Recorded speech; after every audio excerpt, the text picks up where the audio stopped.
होशियार की होशियारी तभी तक चलती है जब तक सामने वाला मूर्ख बना रहता है। यूक्रेन की डिप्टी फॉरेन मिनिस्टर, जब इनसे सवाल किया गया पाकिस्तान के बारे में और पाकिस्तानी हथियारों के बारे में, तो क्यों माथे पे पसीना आ गया। ये मैडम भारत को समझा रही थी कि विश्व गुरु कैसे बना जाता है। अचानक से एक प्रश्न ने इसके दिमाग को घुमा दिया। जहाँ एक तरफ ये सब कुछ हो रहा है तो वहीं दूसरी तरफ पीओके में हो गया है तख्ता पलट और प्रधानमंत्री हो गए बर्खास्त। जानेंगे अचानक से रातों रात ये कौन सा खेल हो रहा है। जियोपॉलिटिक्स में बहुत कुछ चल रहा है, आइए जानते हैं इन खबरों को विस्तार से। ये जो मैप देख रहे हैं रूस यूक्रेन की लड़ाई का, ये लड़ाई तो अब 1 साल से ऊपर होने जा रहा है। अब पता नहीं ये लड़ाई कितने सालों तक अपनी एनिवर्सरी मनाएगा, क्योंकि दोनों तरफ से कहीं से भी शांति वाली चीज दिख नहीं रही है। लेकिन यूक्रेन की मिनिस्टर भारत आई, ये बड़ा चर्चे का विषय बन गया।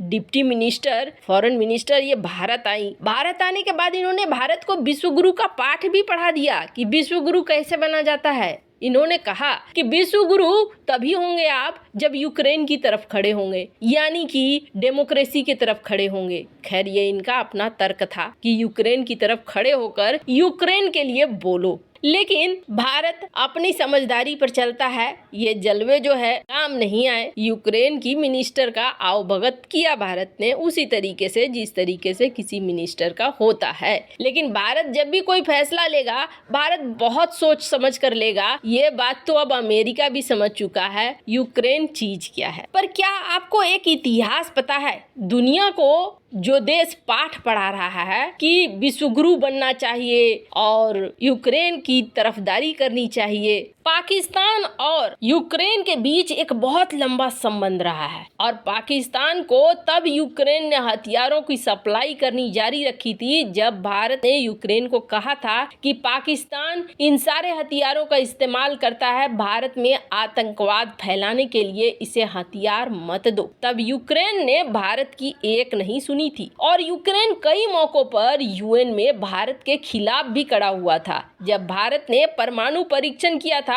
तब भी यूक्रेन वो देश था जिसने ये मांग की थी कि आप प्रतिबंध लगा दो भारत के ऊपर। भारत ने गलत किया है, हमें देखो, हमसे शिक्षा लो। जब हम अलग हुए रूस से तो हमने रूस को सारे हथियार दे दिए थे और वही यूक्रेन पाकिस्तान को लगातार टैंकों की सप्लाई करता रहा, बहुत सारे हथियार पाठ पुर्जे कल पुर्जे देता रहा। और अभी परिस्थितियां बदल गई हैं। अभी ऐसा हो गया है कि यूक्रेन को पाकिस्तान दे रहा है अरबों डॉलर का हथियार। सही बात है, जो पाकिस्तान दुनिया के सामने रो रहा है ना कि हमारे पास पैसे नहीं है, पैसे नहीं है, हमें दे दो पैसे, उसकी सेना कमा रही है हथियारों को बेचकर यूक्रेन को। और अभी अगले बार 230 कंटेनर तैयार हैं यूक्रेन जाने के लिए। यानी एक तरफ से पैसे आ रहे हैं, रूस से इसे मानवीय सहायता चाहिए तो वहीं यूक्रेन को ये हथियार भेज रहा है कि उसी रूस के ऊपर गोले बरसाओ। और जब ये प्रश्न किया गया मैडम से भरी सभा में, तब मैडम का मुंह देखने लायक था। कुछ देर पहले जो ये पाठ पढ़ा रही थी कि भारत को विश्व गुरु बनना चाहिए, इसका वो पाठ एकदम से खत्म हो गया। एमीन जपोरवा,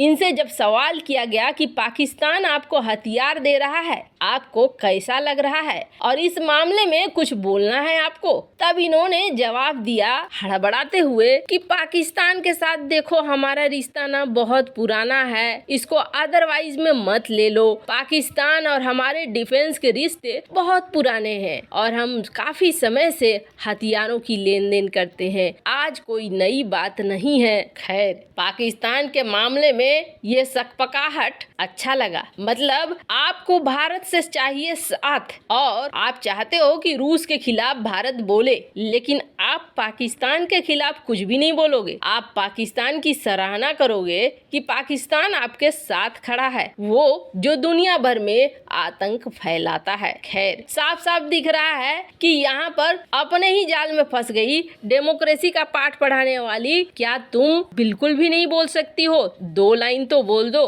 कि जिस तरीके से आतंकवाद फैला रहा है पाकिस्तान, वो गलत कर रहा है। खैर, इनकी समस्या जब आए तो दुनिया भर के देश आगे बढ़ जाओ, जब आपकी समस्या आए तो इससे उन्हें कोई मतलब नहीं है। यही सिद्धांत रहा है इनका। खैर, जहाँ एक तरफ ये सब कुछ हो रहा है, वहीं दूसरी तरफ पीओके में तो एकदम से तख्ता पलट हो गया। और तख्ता पलट हो क्यों ना, हुई ही कुछ ऐसी बात है। पीओके को लेकर पाकिस्तान में बड़ी सी हलचल मच गई। क्यों हलचल मची? ये हलचल मचा दिया अमित शाह ने।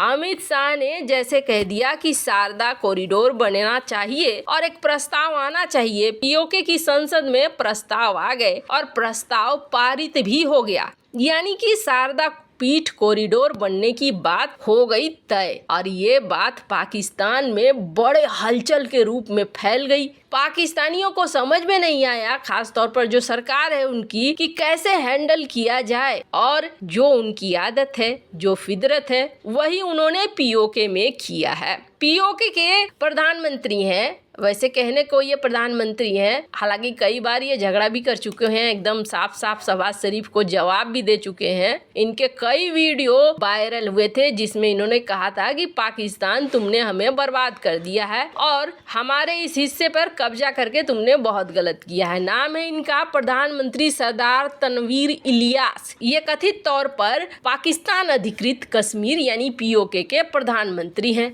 इसको अदालत ने नोटिस जारी कर दिया, और न सिर्फ नोटिस जारी कर दिया बल्कि इनको कर दिया गया है बर्खास्त। बर्खास्त करने की वजह क्या बताई है? बर्खास्त करने की वजह बताई है कि तुमसे सत्ता छीन लिया जा रहा है, क्योंकि तुमने अपने भाषण में न्यायपालिका के खिलाफ बोला है, जज के खिलाफ बोला है, पाकिस्तान के खिलाफ बोला है। मंगलवार को हाई कोर्ट, सुप्रीम कोर्ट दोनों ने कहा है कि दोनों हमारे पास पेश आओ, यहाँ पर आओ। आपको बता दें, इन्होंने बहुत सारे ऐसे मुद्दे उठाए थे जिसमें साफ साफ दिख रहा था कि पाकिस्तान बहुत बड़ी गलती कर रहा है पीओके के अंदर। और अब जो शारदा कॉरिडोर पास हुआ है, उस शारदा कॉरिडोर को लेकर बवाल सा मचा हुआ है। कहा जा रहा है कि रातों रात बैठाई गई टीम, और न सिर्फ टीम बैठाई गई बल्कि सारे इनके भाषणों की क्लिप को तैयार किया गया कि कैसे इनको फंसाया जाए और फंसा कर यहाँ पर तख्ता पलट किया जा सके। अब कहा जा रहा है कि आपने अवमानना किया है,